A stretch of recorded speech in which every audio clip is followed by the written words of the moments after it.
54 men and women at Fort Eustis are participating in a mandatory 10-week weight control program that includes a 1,500-calorie-a-day diet, exercise sessions, and continuous medical supervision. The program is designed so overweight soldiers will safely lose 1.5 to 2 pounds each week, but only after they change their lifestyles. For some, the changes come easy, but for others, losing the weight is difficult. Focus followed 2 of the participants to see how well they adapted to their new lifestyles.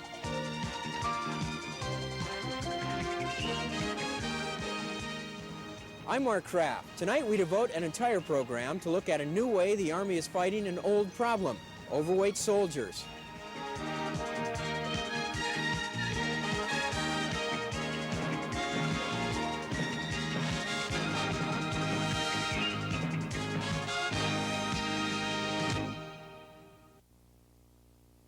We have just gone through the holiday season. This is a holiday of seconds. Second on the turkey, seconds on the ham, seconds on desserts.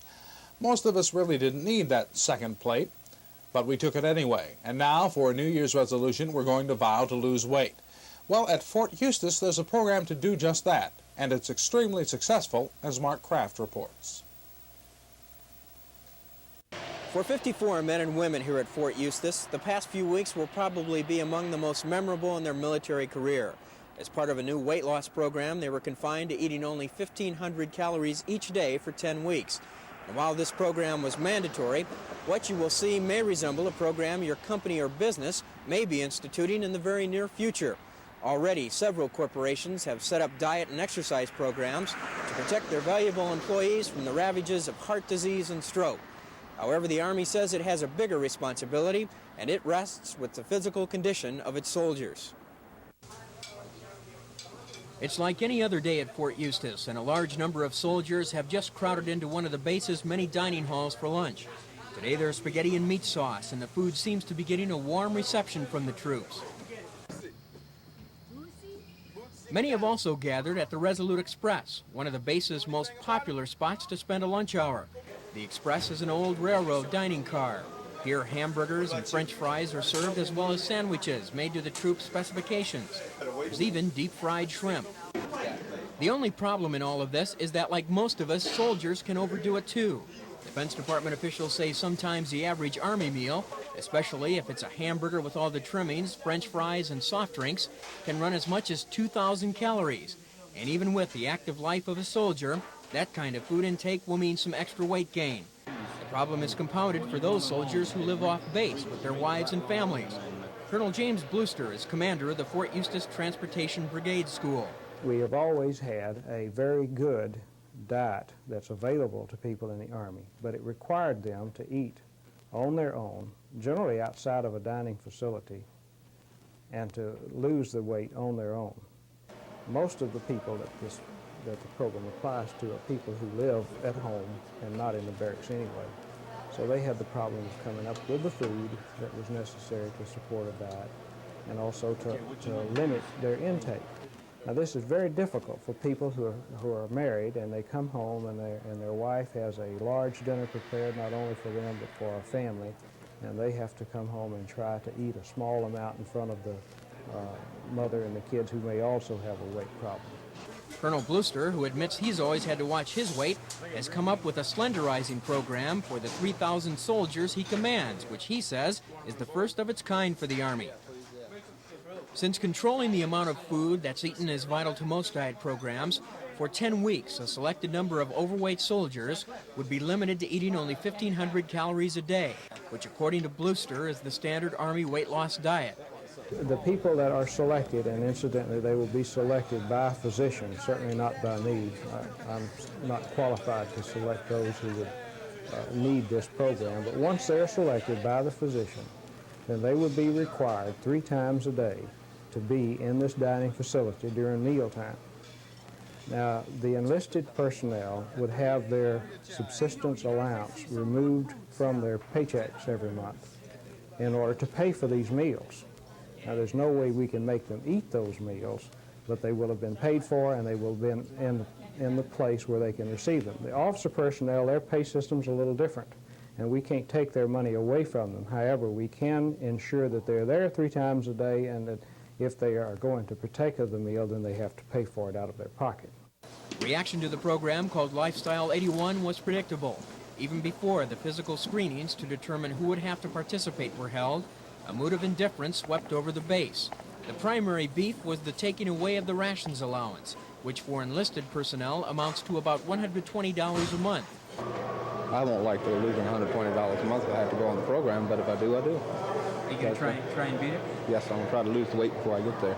How much you got to go? About 15 pounds, roughly. What qualms do you have besides losing the $120? Eating the mess hall 3 times a day. I'm not overly fond of mess hall food. Physical screenings began in late December and continued into January. Eventually, 52 men and 2 women were ordered to participate. One of them was Private Carol Bird, a supply depot employee whose physical exam determined that she needed to take off 18 pounds. I feel like this, okay? If I can be overweight and walk around here daily, I can do something about it, you know? If it doesn't embarrass me on a day-to-day basis, it should never embarrass me, you know? But I should have enough respect for myself to lose the weight, you know? I know I shouldn't be overweight.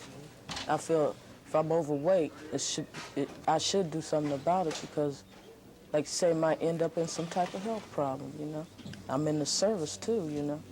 I got to represent my people, you know.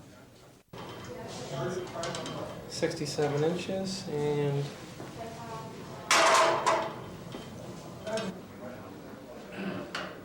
and 174 pounds with your clothes on. Okay, you can step down. By using a special calipers designed to measure skin folds at selected points on the body, Flight Surgeon Dr. Ivan Miller was able to determine the percentage of body fat. From my experience, at least 10 to 15% of the people in the Army exceed the weight standards in the Army regulations. Once the measurements were taken, Dr. Miller explained to Private Bird where she stood, especially since her body fat content was measured to be 33%. The upper safe limit for women is 27%. Anytime you have fat tissue in excess of the 27%, it's considered to be a health problem, and it can lead to other health problems. The way I was planning to take it off, like maybe eat like a breakfast or a lunch and skip dinner and exercise, you know, something. But I would be skipping a meal because I feel don't nobody need 3 meals. Well, I don't need 3 meals, okay? I can get by with 2 meals. But sometimes, you know, the food's that just there. Sometimes, yeah, you're looking at all this food. It's good, you know. Hey, I want some of it. Yeah. Also ordered to participate was Sergeant Dan McDonald, an instructor in helicopter maintenance.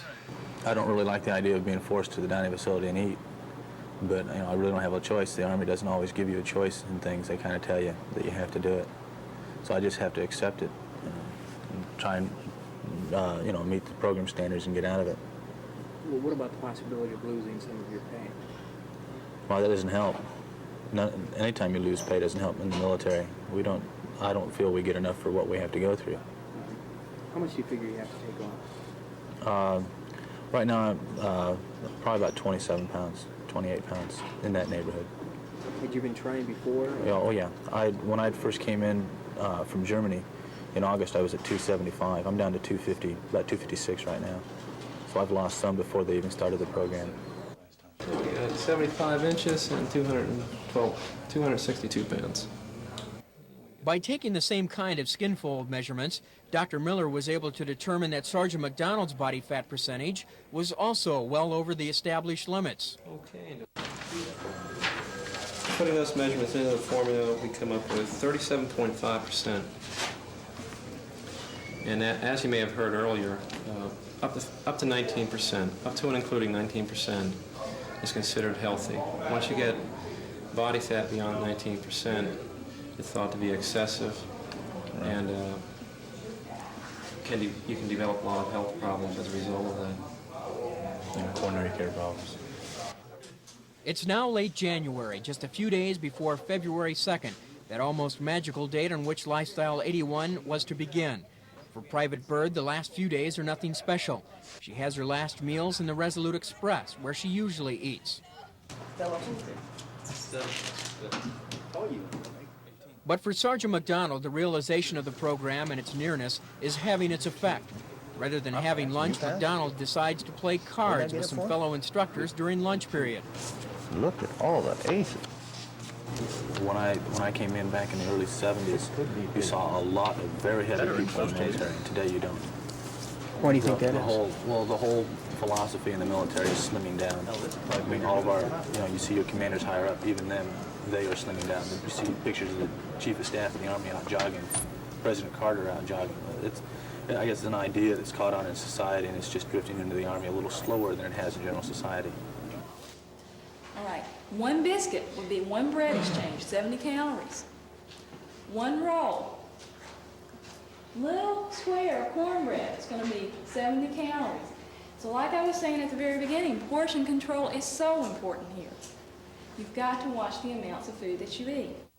Just before the program begins, all the participants are required to attend a diet workshop where they're instructed on what and how to eat by a base dietitian. For Private Bird, it's a new experience. I thought you base your calories, your intake on your body buildup. Is that true? To a certain extent, yes. Well, wouldn't it be hazardous to just get everybody on one, like 15, If, let's say, you start showing signs of fatigue or weakness or something like this, then we would evaluate you individually. But when you're talking about a group this size, 1,500 calories is a very liberal calorie level on a weight reduction diet. Many of your fad diets type of thing, they're 1,200 or below. By now, the attitudes among the 54 participants are mixed, and justifiably so. For some, the Lifestyle 81 program is the last thing on their mind. For others, the program is viewed as a threat. But for still others, it's a chance to take care of a weight problem. We'll see if they did right after this.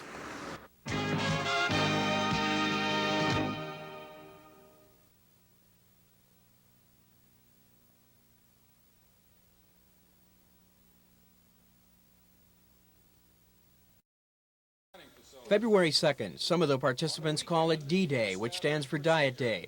All 54 attended a kickoff session where the nature and intent of the Lifestyle 81 program is explained. There's a what will happen next uncertainty that hangs in the air. If you're not at the dining facility in the morning, Saturday morning, for 20 minutes, the information's going to come to us. The participants are told that dieting will begin with their noon meal, and they are to report to the E Company dining hall. Reluctantly and cautiously, they go. As part of the positive image building that went into the Lifestyle program, the dining hall has been renamed the Lifestyle Inn. It's also been redecorated, and the cooks have undergone an extensive training program to make sure no one receives more than 1,500 calories each day.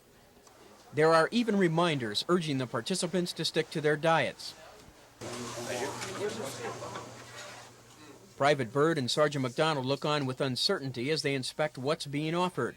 Two combinations are available. Soup with baked chicken, noodles, Brussels sprouts, and an apple for dessert is one choice. The other is soup, roast beef, broccoli, rice, a half slice of bread, and a fruit cup. Both Bird and McDonald have the chicken. Each day, whether they liked it or not, all 54 participants had breakfast, lunch, and their evening meals in the Lifestyle Inn. Some even brought their wives, a sort of family involvement in the program. Eating here maybe has just your health too. Since dieting means many of the participants had to adapt to a new lifestyle, as the name of the program implies, base officials tried to phase it in slowly. Many of the dieters are used to snacking between meals. They were still able to do that, only this time, instead of Twinkies and Ho-Hos from a vending machine, carrots and celery sticks are the norm. With the dietary program off and running, it's time for the Lifestyle participants to do the same. Sergeant McDonald shows up early at the gym to participate in the first round of aerobic exercises, which are essential to the program. Since hard physical workouts may be foreign to some of the participants, Dr. Miller warns them of what to expect. You should always be able to carry on a normal conversation. If you're getting so winded that you can't talk to your buddy, you know you're pushing it too hard. Now, you're going to get some pains in your arms and your legs. You're going to get some aches and possibly some cramps. Those you don't have to worry about too much. But if you're exercising and you're getting pain in your chest, pain in one of your arms, pain in your neck, pain in your jaw, that's the time to stop whatever you're doing and rest. If there's medical people around, to notify them right away.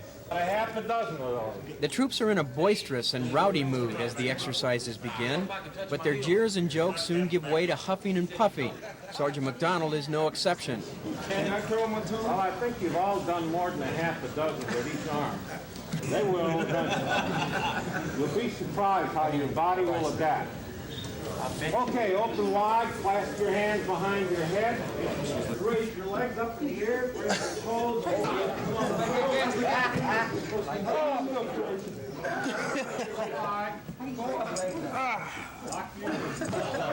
I quit. He quit. He's fat. Hush up. Hey, we got an expert here. Okay.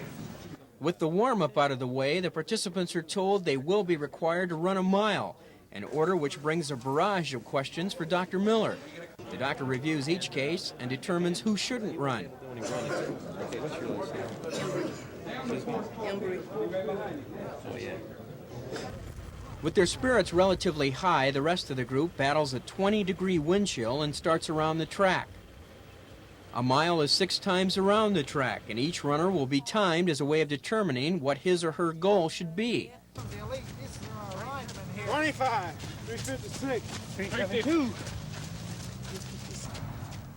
For some, the trek is easy, but for others, the wind, cold, and bitterness about the program begin taking their toll. They got some of the right ideas. The thing that makes me the bitterest about the whole thing, for one thing, personally, where I work, we haven't had a PT program in 2 years. What's that? Physical training. In other words, try to keep a man in shape. Makes me bitter as the devil. I see young E4s, E5s, don't have any roll, nothing sticking out, and a man takes it upon himself to take $120 out of their pay. That makes me bitter. It's a hell of a difference between the pay of a full bird colonel and a PFC or a Spec 4. That irritates me. The Army should be concentrating more on the things that are creating more of a problem for the Army. Sure, there's people in the Army that are overweight, create somewhat of a problem, but it is far from being the biggest problem in today's Army. How much do you have to lose? 66 pounds. Are you going to take it off? Not all of it. What are you going to do then? I'm going to bring my weight down. Like I told the man the other day, when April comes around, I'm going to put it in my papers for retirement. How much do you have to take off? Oh, 42 pounds. I've done it before. Before I went to Hawaii, I had to lose some. I lost 53 pounds in like 33 days. But, you know, the weight you lose that quick, you put back on. So here I am. You going to do it this time? Oh, sure, no doubt. That's why, you know, yes, the program, a lot of people are griping and stuff about it, but I say that, you know, for me it's good. You know, I'm enjoying the hell out of it, so what difference does it make? The majority of the participants adapted well to their new lifestyles, especially when their progress soon became visible. 1 and 358. Close your hands. Yes, okay. Lord, thank you for this food and just bless it to the needs of our bodies.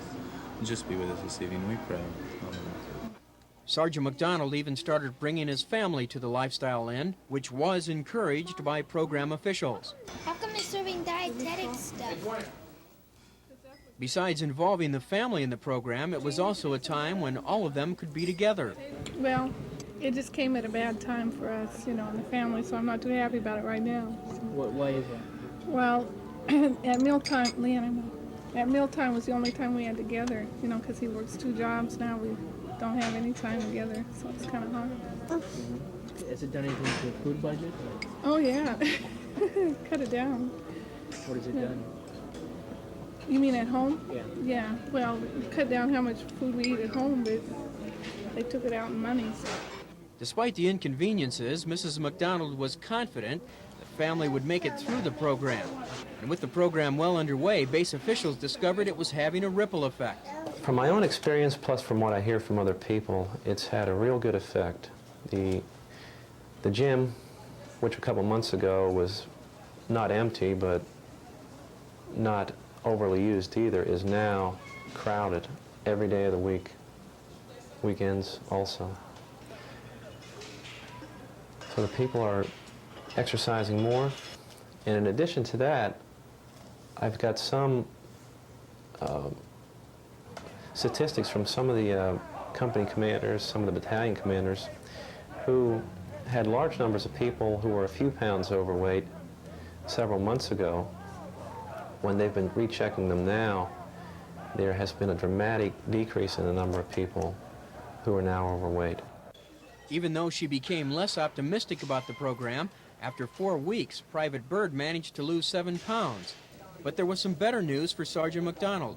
During his 5-week weigh-in and checkup, McDonald learned he had taken off 14 pounds, still a ways away from his goal, but enough to obtain high praise from Dr. Miller. 244 and 1/4. That was the water I just drank. Okay, Sergeant McDonald, when you started out you were 258 pounds, and after 4 weeks, in a couple days, you're down to 244 pounds. That's roughly about 3.5 pounds a week. That's really good. That is really good. Your body fat percentage has come down pretty much in correlation with that. And again today, your blood pressure was normal. I think that it's a good program. I also understand they did it at Fort Knox a couple years ago. The only thing I would probably modify was to increase the exercise sessions. It's from 3 days a week to 4 or 5 days a week. I think it would get people more into a regular fitness. You know, thinking of more in the lines of fitness and exercise instead of just the dietary control, because it takes both. What does your wife think what you've been able to accomplish? She's very pleased. She said before long, I'm going to be so skinny she won't be able to see me unless I stand facing front. If I turn sideways, she won't notice me. But McDonald's wasn't the only success story. After 4 weeks, Dr. Miller has seen 31 of the 54 participants. Of those 54, 4 have already achieved their goals. The average weight loss has been 13.5 pounds, or about 3.5 pounds each week. But probably the most significant results show up in the measurements of blood pressure and cholesterol levels. When the program started in February, 27 of the participants had high blood pressure. After 4 weeks, 16 have been checked. And of those 16, 13 are normal, 2 are slightly elevated, and 1 remains moderately high. Because of the good results, the participants are now allowed to eat with their families on weekends, and their rations pay has been returned. And because the program has been a success, base officials say it may return again this summer. For those of the people on post who are overweight and don't want to get caught up in this, I recommend that they start exercising and cutting down on their food intake a little bit now.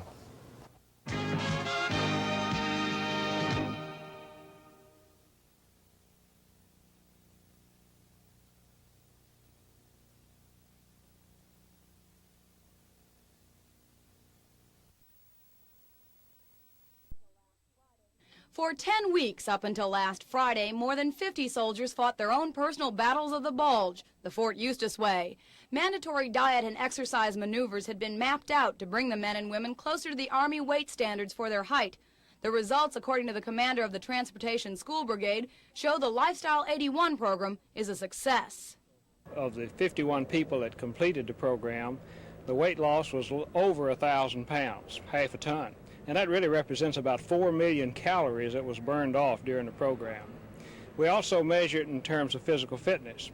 We gave them a type of aerobic physical examination at the beginning of the session.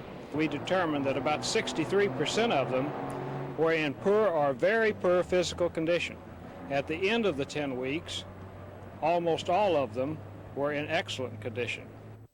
Lifestyle 81 is considered such a success that Fort Eustis will extend it to the rest of the post. Some 10,000 military employees will soon be weighed in, and the ones who aren't within the weight standard will be given until late summer to lose the excess pounds and inches on their own. If they don't do it, they'll get to experience what Sergeant Daniel Darling already has. I really didn't enjoy it.